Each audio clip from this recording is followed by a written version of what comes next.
ജസ്ന തിരോധാന കേസിൽ മുണ്ടക്കയത്തെ ലോഡ്ജ് ഉടമയുടെ മൊഴി രേഖപ്പെടുത്തി CBI. കാണാതാകുന്നതിന് 2 ദിവസം മുൻപ് ജസ്ന ലോഡ്ജിൽ എത്തിയിരുന്നുവെന്ന് മുൻ ജീവനക്കാരി കഴിഞ്ഞ ദിവസം പറഞ്ഞിരുന്നു. ടോബി ജോൺസൺ വിശദാംശങ്ങളുമായി.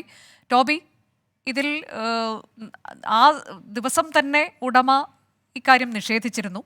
CBIയോടും അത് തന്നെ പറഞ്ഞിട്ടുണ്ടാകുമെന്ന് കരുതുന്നു. എന്തുകൊണ്ടാണ് ജീവനക്കാരിയുടെ മൊഴിയെടുക്കാതെ പോയത് CBI?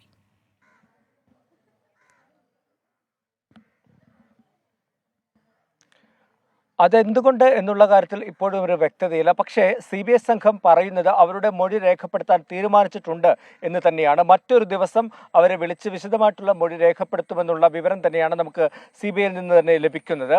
എന്തായാലും ഇന്ന് മുണ്ടക്കയത്തെത്തിയ CBI സംഘം പ്രധാനമായിട്ടും ഈ ലോഡ്ജ് കേന്ദ്രീകരിച്ചുള്ള ഒരു പരിശോധന, അതോടൊപ്പം തന്നെ ലോഡ്ജ് ഉടമയുടെ മൊഴിയെടുക്കൽ, ഈ 2 ജോലികളാണ് ചെയ്തത്. വിശദമായിട്ടും ഈ ലോഡ്ജിന്റെ പരിസരങ്ങളും അതുപോലെ തന്നെ നേരത്തെ നമ്മൾ പറഞ്ഞ ആ CCTV, അവസാനത്തെ ജസ്നയുടെ CCTV ദൃശ്യങ്ങൾ വന്ന ആ സ്ഥലം, അതിന് തൊട്ടടുത്താണ് ഈ ലോഡ്ജ് ഉള്ളത്.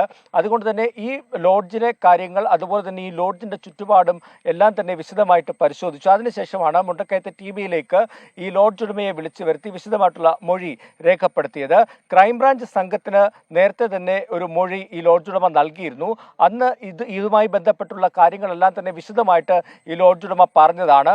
ആ മൊഴിയും ക്രൈംബ്രാഞ്ച് സംഘത്തിന്റെ പക്കലുണ്ടായിരുന്ന മൊഴിയും CBI സംഘത്തിന്റെ പക്കൽ ഉണ്ടാകാനുള്ള സാധ്യത കൂടുതലാണ്. അതുകൊണ്ട് തന്നെ പരസ്പര വിരുദ്ധമായിട്ട് ലോഡ്ജ് ഉടമ എന്തെങ്കിലും പറയുന്നുണ്ടോ എന്നതിനെക്കുറിച്ചെല്ലാം തന്നെ വിശദമായി പരിശോധിക്കും. അതോടൊപ്പം തന്നെ ഈ പുതിയ വെളിപ്പെടുത്തൽ നടത്തിയ മുണ്ടക്കയം സ്വദേശിനിയായിട്ടുള്ള സ്ത്രീയുടെ മൊഴി അതിനുശേഷമായിരിക്കും എടുക്കുക.